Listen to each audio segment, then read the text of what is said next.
জয় গুরু খামখেয়ালি প্রাণ চ্যানেলে আপনাদের স্বাগত। আজ আমরা পড়ব শ্রুতি স্মৃতি প্রথম খণ্ড আসাম সারস্বত মঠের তৃতীয় অংশ। জয় গুরু। প্রশ্ন: ভবিষ্যৎ কি জানা যায় না? ঠাকুর বললেন, না, তা জানা যায় না। ত্রিকালের অতীত হলে তবে ত্রিকালজ্ঞতা শক্তি উদ্বুদ্ধ হয়। ঠাকুর বলতে লাগলেন, আত্মহত্যা কে করে? না, যার ভোগ বাসনার উপর বিরক্তি হয়।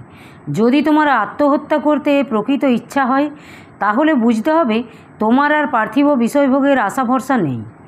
যদি ভোগের আশায় ত্যাগ করতে পারো, তাহলে এ জীবনটা কোনো সৎ ও মহৎ কাজে নিয়োগ করো না কেন। তোমার তো জানা নেই যে তোমার কত শত জন্ম এমনি বৃথা কেটে গেছে।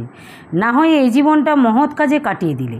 আর যদি তাও না পারো, তাহলে এই যে দৈহিক দুঃখ কষ্ট, এই সব সেই পরম কারুণিক মঙ্গলময় পিতার দান বলে গ্রহণ করো না কেন? তাতেও তোমার ভবিষ্যৎ সমুজ্জ্বল হবে, আর তোমার ভোগেরও শেষ হবে।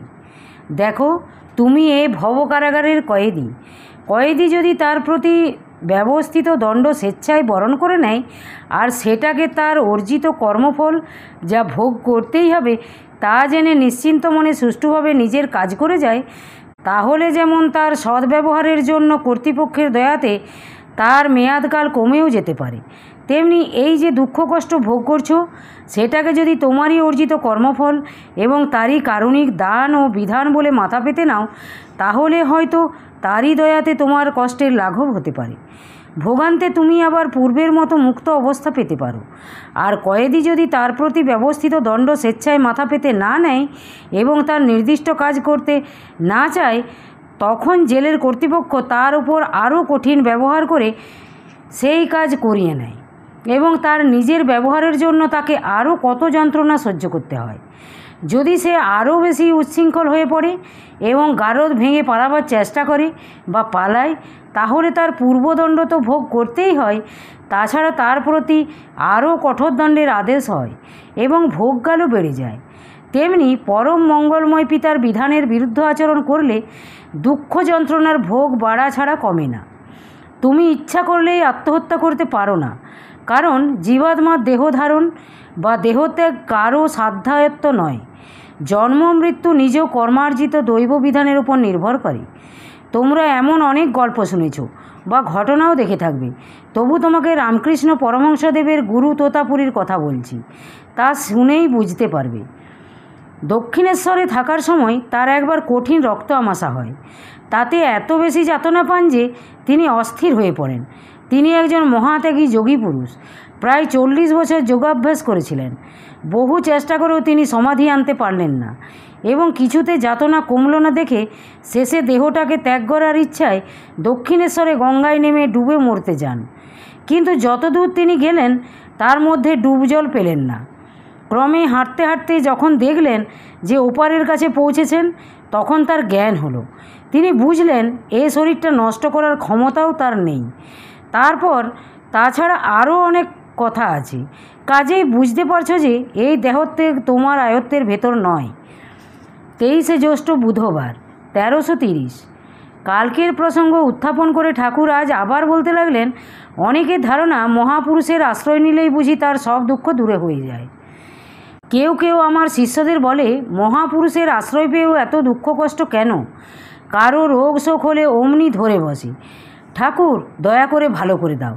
আরে ঠাকুরের কি ওই কাজ? ওসব কাজ ডাক্তার কবিরাজদের। রোগ হয়েছে ডাক্তার দেখাও, কবিরাজ দেখাও, সেবা শুশ্রূষা করো। তোমার চেষ্টাতে যদি ভালো না হয় কি করবে? তুমি এই ভেবে সন্তুষ্ট থাকো যে তোমার কর্তব্য তুমি করেছো, ফলাফলের জন্য তুমি দায়ী নও। ফলদাতা তিনি, তার ওপর সর্বতভাবে নির্ভর করে থাকো। মরণ বাচনের মালিক তুমি কিছু নও। তোমার কর্তব্য তোমার কাজ করে যাওয়া। ফলদাতা তিনি তার বিচার মতো ফল দেবেন। কৃমি ক্লেদপূর্ণ দুঃখের আকর এই রক্ত মাংসের নশ্বর দেহটাকে সর্বস্ব ভেবে কামড়ে পড়ে থাকাতেই তো এত দুঃখ কষ্ট।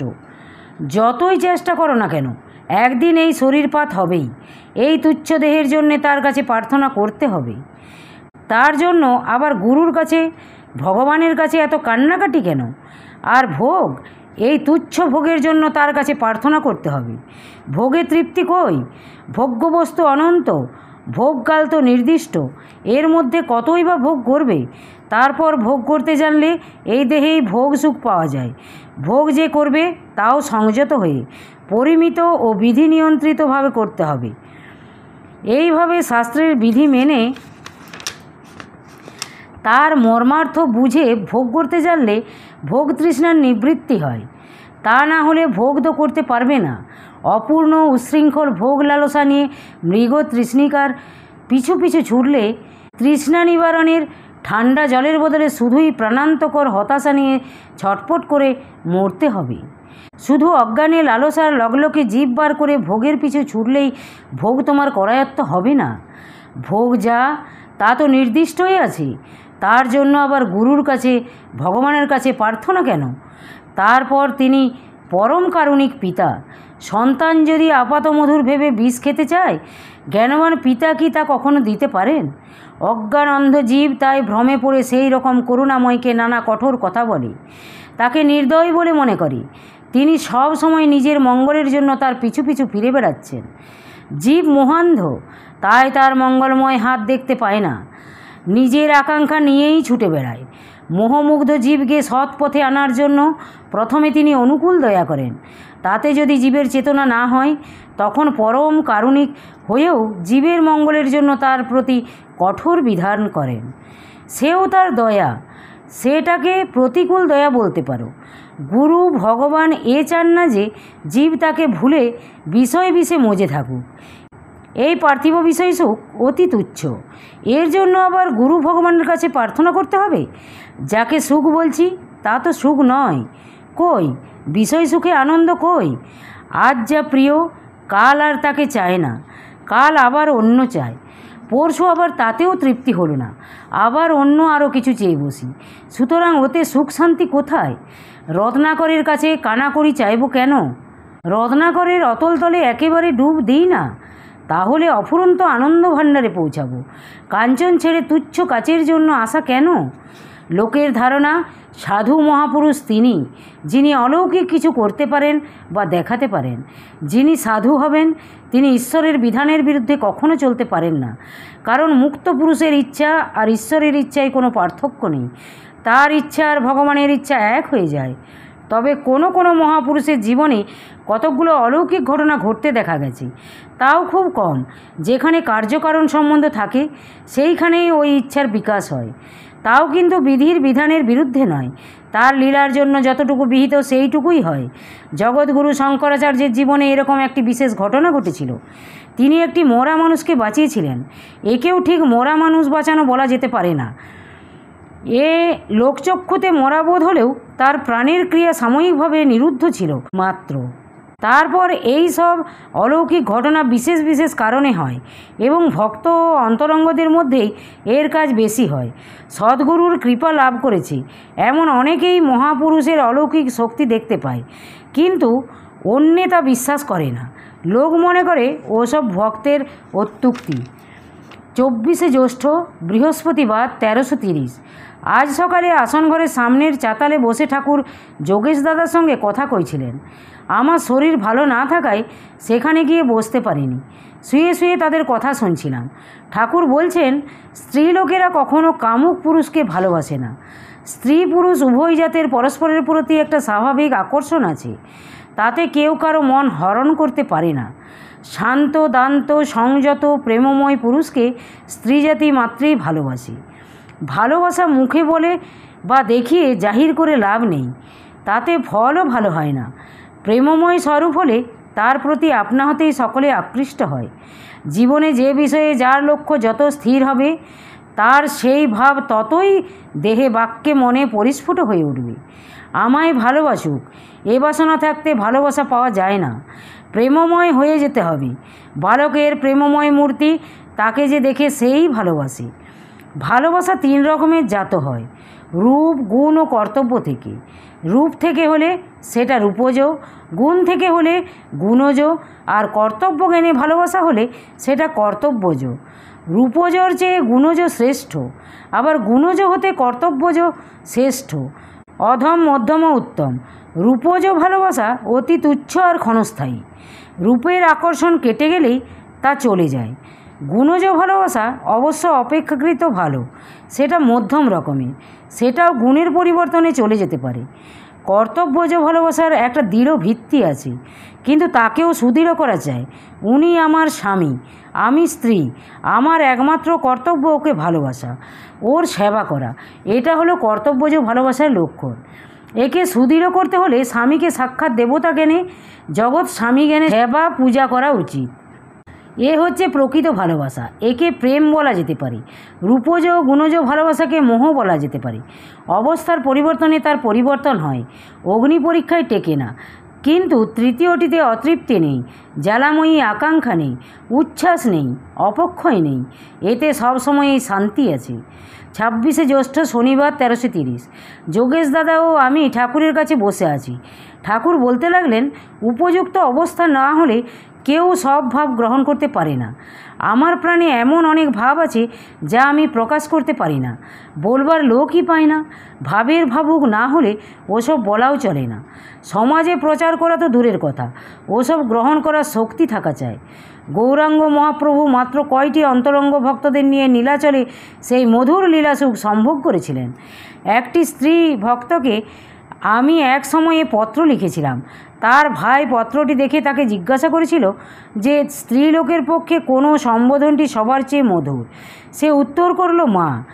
রামকৃষ্ণ পরমহংসদেব কামিনী কাঞ্চন ত্যাগ করে স্ত্রীলোক মাত্রকে মাতৃভাবে দেখে সিদ্ধ হয়েছিলেন বলে আজকালকার লোকের ধারণা যে স্ত্রীলোক মাত্রকেই মাতৃভাবে না দেখলে বা কাঞ্চন ত্যাগ না করলে যেন সিদ্ধ মহাপুরুষ হওয়া যায় না।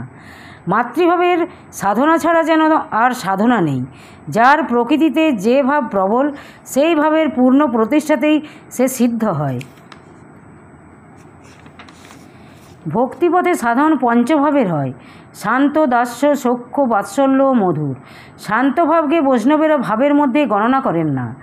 ভাব সাধকের বৈধিমার্গের সাধন অবস্থায় প্রথম শান্তভাবের উদয় হয়। তখন রাজরাজেশ্বরের কাছে দিনহীন প্রজা যেমন ভয়ে ভয়ে অথচ ধীর শান্তভাবে এগিয়ে আসে, সাধকও সেইভাবে তখন ভগবত ভক্তিপরায়ণ হয়। তখন সাধক মনে করে যে সে নিজে হেয়, ঘৃণ্য, অধম, দীন, দরিদ্র এবং পাপী, আর তিনি মহামহিমান্বিত রাজরাজেশ্বর। এটা কিন্তু প্রকৃত প্রস্তাবে একটা ভাব নয়, কারণ তখনও তাকে আপনারজন বলে মনে হয় না। এটি ভয়ের ধর্ম। ভাব সাধনায় এটি খুব নিচু স্তরের সাধনা। ভাবে অভাব নেই, অভাবে আর ভাব থাকে কই? তারপর দাস্যভাব, তাতে একটা সম্বন্ধ স্থির হয়। তিনি প্রভু, আমি দাস। তখন তার প্রীত্যর্থেই সকল কাজের অনুষ্ঠান। তার হুকুম তামিল করায়, তার ইচ্ছা পূর্ণ করায় তখন তার কাজ। কিন্তু এতেও নিজের স্বার্থের নামগন্ধ থেকে যায়। সূক্ষ্মভাবে ছোট বড় জ্ঞান থাকে না। তখন সমান সমান জ্ঞান উদ্বুদ্ধ হলো। তখন সে আমার খেলার খেলুড়ি। কখনো তাকে কাঁধে করছি, আবার কখনো বা আমি তার কাঁধে চড়ছি, খেয়ে খাওয়াচ্ছি, উচ্ছিষ্ট দিচ্ছি, কিন্তু এতেও আত্মপ্রীতি ভাবটুকু বজায় রাখছি। বাৎসল্য ভাব যখন হলো, তখন শুধুই তার সুখ স্বাচ্ছন্দ্য বিধানে নিযুক্ত হলাম। যেমন বালগোপালকেও নাওয়ানো, খাওয়ানো, শোয়ানো, সাজানো, গোছানো ইত্যাদি, তার সুখে অসুখে তত্ত্বাবধান করা, তার ভালো মন্দের প্রতি দৃষ্টি রাখা ইত্যাদি। কিন্তু এতেও অভিমান একটু থেকে যায়।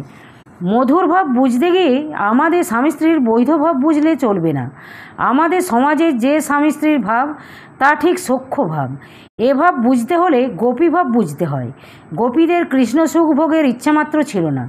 তারা শুধু শ্রীমতীর কৃষ্ণ সুখ সম্ভোগ বিধানে তৎপর থাকত, কিন্তু শ্রীমতী আবার তাদের কৃষ্ণ সুখ ভোগের ব্যবস্থা করে দিতেন।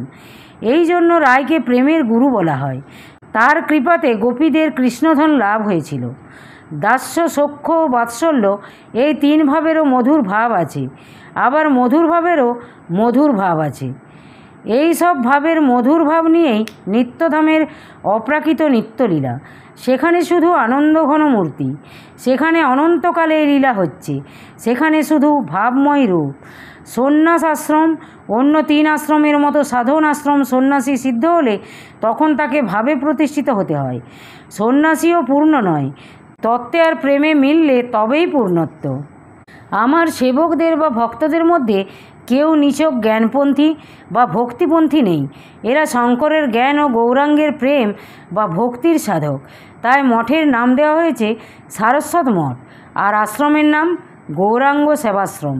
ঠাকুরকে কত লোকে কত রকমই ভজে, মাত্র একজন বাৎসল্যভাবে ভজনা করে, কিন্তু তার ভাবও ঠিক বাৎসল্যভাব নয়। কারণ যে বাৎসল্যভাব আশ্রয় করে চলবে সে ঠিক সন্তানের মতো দেখবে। বাপ মায়ের সন্তানের প্রতি যে ভাব সেই রকম। কিন্তু সে কিন্তু আমায় প্রণাম করে। বাপ মা কি ছেলেকে কোনোদিন প্রণাম করতে পারে? এই স্থূল নিয়েই যত গোলযোগ। গোপীরা যে শ্রীকৃষ্ণকে ভজনা করত তা ভাবের ভজনা। 16,000 গোপিনী নিয়ে শ্রীকৃষ্ণ রাসলীলা করেছিলেন। প্রত্যেক গোপিনীর কাছে একজন করে শ্রীকৃষ্ণ বিরাজিত ছিল। কারো ভাবের অভাব ছিল না। ঠাকুরকে তত্ত্বত জানো, জেনে জ্ঞানে প্রেমে প্রতিষ্ঠিত হও, তাহলে প্রকৃত ভাবের আশ্রয় পাবে, অসৎ ভাব থাকবে না। জয় গুরু, জয় গুরু। আজ এই পর্যন্তই। যদি আপনাদের ভালো লেগে থাকে তাহলে চ্যানেলটিকে সাবস্ক্রাইব করে সাথে থাকবেন। জয় গুরু, জয় গুরু। পরবর্তী অংশ অন্য কোনো দিন। জয় গুরু।